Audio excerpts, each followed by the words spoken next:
நீங்க RSS அதுல வந்து ஒரு ஜில்லா தலைவரா வந்து இருக்கிறீங்க. உங்க ஊர்லயே நீங்க இப்படி ஒரு பிரச்சனை இருக்குது, உங்களால தீர்க்க முடியல. ஆனா நீங்க இந்துன்னு சொல்லி கையில காவி கயிறு எல்லாம் கட்டிட்டு இருக்கீங்களா? இது நான் ஒரு இந்துன்னு அடையாளப்படுத்துறதுக்காக கட்டி இருக்கிறேன். ஏன்னா நீங்க என்ன மாதிரி இந்துன்னா என்ன, உங்களுக்கு தான் எந்த உரிமையும் இல்லை, நீங்க என்ன இந்து?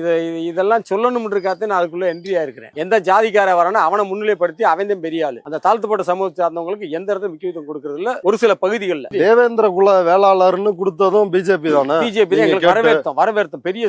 ஆனா உங்களை மதிக்கலையா? எங்களை என்ன நீங்க சொல்றப்ப தாழ்ந்த ஜாதி கீழ் ஜாதின்றீங்க. அப்படித்தானே வச்சிருக்கேன். 10 பேர் காரியக்காரனா ஒருத்தன் கூட இருக்க மாட்டான். அந்த 10 பேர் அவன் காரியக்காரன் இருப்பான். நாங்க பின்னாடி தான் நிக்கலாம். RSSல சாதி கொடுமை சாதி கொடுமைன்னு சொல்ல முடியாது. மிகப்பெரிய தீண்டாமை கையில் எடுக்கிறாங்க. அப்ப என்ன மோடி ஏமாத்துறதுக்கு பிஜேபி இப்படி தேவேந்திர குல வேளாளர்னு கொடுத்துருக்காங்களா? நீங்க RSSல இதை சொல்லிருக்கீங்களா? எத்தனை முறை சொல்லி இருக்கிறேன். என்ன சொல்லுவாங்க? பொறுங்க பேசிக்கிருவோம். பொறுங்க ஜி அவங்கதான் அப்படி இருக்காங்களா, நீங்க விட்டு கொடுத்து போங்க, எதுக்கு அந்த கோயில் இங்க போகணும், பேசி தீர்ப்போம், இப்படிங்கிறத ஓடிக்கிட்டே இருக்கு. இது வரைக்கும் யாராச்சும் ஒரு முன்னு வந்து இதை செய்யும்னு யாரும் வரல. நீதிமன்றமா இருக்கட்டும், அரசு காவல்துறையா இருக்கட்டும், சரியான தீர்ப்பு கொடுக்கல என்ற பட்சத்துல நாங்க இந்த சமூகம் சார்ந்து ஒட்டுமொத்த மக்களும் திரட்டி இறுதி முடிவு எடுக்கிறதுக்கு ஒரு வாய்ப்பு கொடுக்கப்படும். அது என்ன முடிவு? மதமாற்றம் சார்ந்ததை கண்டிப்பா முன்னிலைப்படுத்துவோம். இந்து அப்படிங்கறதுல இருக்கத்தால இப்படி தீண்டாமையை கடைபிடிக்கிறீங்க, ஒரு முடிவு கண்டிப்பா எடுக்கப்படும். அதுவும் மதமாற்றம் சார்ந்து கட்டாயம் எடுப்போம். ராம ரவிக்குமார் வந்து JR சுவாமிநாதன் மனு போடுறாரு.